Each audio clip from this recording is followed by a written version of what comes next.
महिलाओं की इस तरह से गंदी तरीके से, जो भी रंजिश थी वो अलग बात थी, पर महिलाओं के लिए महिला में जो घटना हुई, अगर महिला सारी देश की, पूरे इंडिया की महिला एक होता थी तो ये घटना होती सर। बाबा साहब के विरोध में महिला समाज खुद ही है जी जी। जो अपर कास्ट की थी कि मैं समझ रही हूँ SC ST OBC भी क्या काफ़ी हद तक महिला नहीं मानती है, क्योंकि मैं उनमें रह रही हूँ, अपर कास्ट की है, ये लोअर कास्ट की है, तो मैं इसके घर पे खाना नहीं खाऊंगी, मैं इसके घर पानी नहीं पीऊंगी।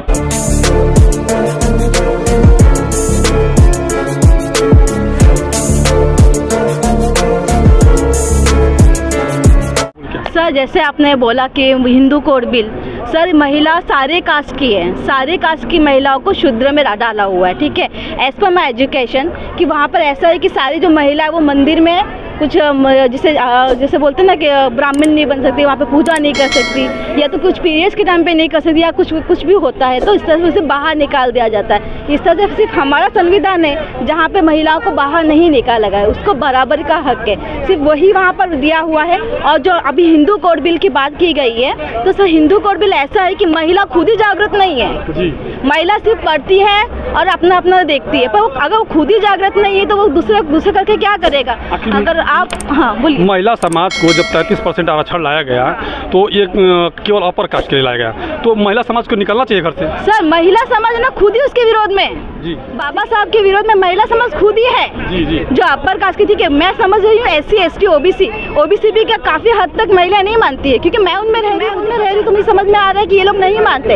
ये लोग का अभी भी यही है कि हाँ वो तो अपर कास्ट की है, ये लोअर कास्ट की है, तो मैं इसके घर पे खाना नहीं खाऊंगी। मैंने भी फील किया है, ठीक है। मेरे पापा मिलिट्री में है, ठीक है, वो रिटायर हो गए, but I face a lot of thing during my education, कि मुझे जब पता चला कि जब मैं इस कास्ट से बिलोंग कर रही हूँ तो मेरे फ्रेंड्स मुझे किस तरह ट्रीट कर रहे हैं। देन मैं जब जॉब के लिए अप्लाई कर रही हूँ, जब उन्हें पता चला कि यार she is belonging from schedule caste और बिलो कास्ट, तो उनका देखने का रवैया अचानक होगा, हम तो राजपूत हैं, हम इनके घर का क्यों खाएंगे, हम तो ये हैं, अरे हमारे घर का पानी नहीं पीते। यही बोलने वाली महिला ही होती है, बल्कि उनके लिए रखा गया था। बाबा साहब ने उनके लिए रिजाइनेशन दिया था। आज कौन सा नेता है जो रिजाइनेशन देगा।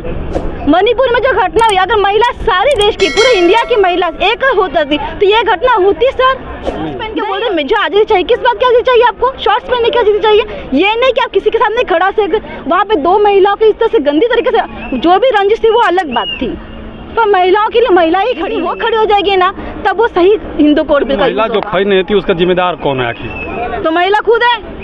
वो दो लड़कियों को निकाला गया, उसकी मम्मी को और उसको निकाला गया, तो बाकी महिला क्या करी थी, घर से निकलती, उसका कॉलर पकड़ती कि बेटा तूने ऐसा क्यों किया। इसके लिए लोगों से क्या कहेंगे जो महिला को घर से निकालना पड़े, अपने समाज के लिए, अपने हक अधिकार के लिए पड़ेगा, बुलंदी हुई जिससे खुद ही उठना पड़ेगा, कोई आएगा नहीं तुम्हें बचाने के लिए। बाबा साहब ने बोल दिया कि अगर मैं हूँ, जब तक मैं हूँ तब तक तुम समझो इस चीज़ को, पढ़ो, इसका एजुकेशन लो। एजुकेशन कितनी मर्यादा में है, कितनी क्या है, वो सब तुम्हें लेना है। तुम्हें सिर्फ शॉर्ट्स पहनना है, ये करना है, ये नहीं होती फ्रीडम। आपका परिचय? दिस इज मैं अश्विनी श्याम आर्य, मेरे हस्बैंड है। ये आपको जैसे कब लगा, जैसे दर्द महसूस हुआ कि हमारे साथ जाति भेदभाव हो रहा है, जातीयता हो रही है? सर वैसे मेरा अक्सर देखिए जो है कि छोटे लेवल पर नहीं, जब भी कभी आप हाई लेवल पर जाएंगे वहाँ पे ज़्यादा अक्सर होता है। छोटे लेवल से बचपन से सिखाया जाता है सर, ठीक है। मैं